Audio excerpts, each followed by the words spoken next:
अस्सलामुअलैकुम दोस्तों।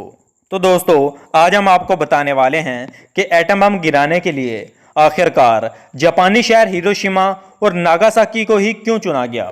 6 अगस्त सन 1945 ईस्वी को दूसरी जंग आज़ीम के दौरान जापानी शहर हिरोशिमा पर एटम बम गिरा दिया गया। इस धमाके के बाद 13 मरबा किलोमीटर तक के इलाके में तबाही फैल गई। एक झटके में हजारों जिंदगियां बर्बाद हो गईं। इससे होने वाले नुकसान का जब तक पूरा अंदाजा लगाया जाता। 9 अगस्त को जापान के दूसरे शहर नागासाकी पर भी एटम बम गिरा दिया गया। हालांकि नागासाकी असल निशाना नहीं था, तो आखिर नागासाकी निशाना क्यों बना। 8 अगस्त 1945 ईस्वी की रात गुजर चुकी थी। अमेरिका के बम गिराने वाले B-29 सुपर फोर्ट्रेस तैयारे पर बम लदा हुआ था।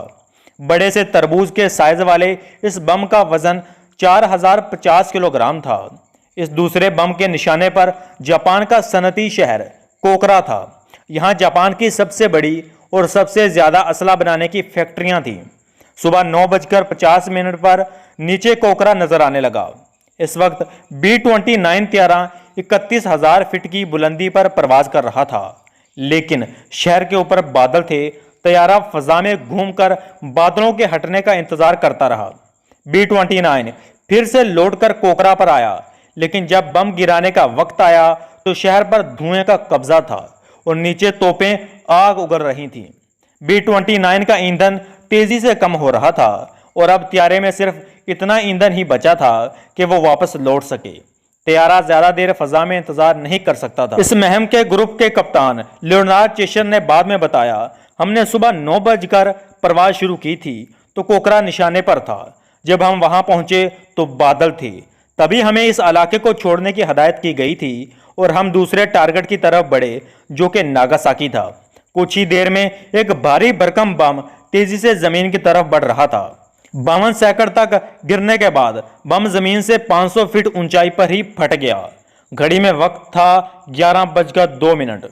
खुम्बी की शक्ल का आग का एक बहुत बड़ा गोला उठा, जिसका साइज आहिस्ता आहिस्ता बढ़ता गया और पूरे शहर को निगल गया। नागासाकी के साहल पर खड़ी तमाम कश्तियों में भी आग लग गई थी।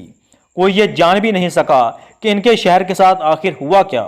एहसास होने से पहले सब कुछ खत्म हो चुका था। शहर के बाहर चंद जंगी कैदी कानों में काम कर रहे थे। इनमें से एक ने बताया, पूरे शहर से इंसानों का नामो निशान मिट चुका था। हमें मालूम हो चुका था कि कुछ बहुत ही गैर मामूली हुआ है। हर तरफ लाशें ही लाशें थीं। लोगों के चेहरे, हाथ पैर गल रहे थे। एटम बम के बारे में हमने कभी नहीं सुना था। नागासाकी पहाड़ों से घिरा था, इसलिए तबाही 6.7 मरबा किलोमीटर से बाहर नहीं फैल सकी थी। बाद में अंदाजा लगाया गया कि हिरोशिमा में 1,40,000 लोगों की मौत हुई थी, जबकि नागासाकी मरने वालों की तादाद 74,000 थी।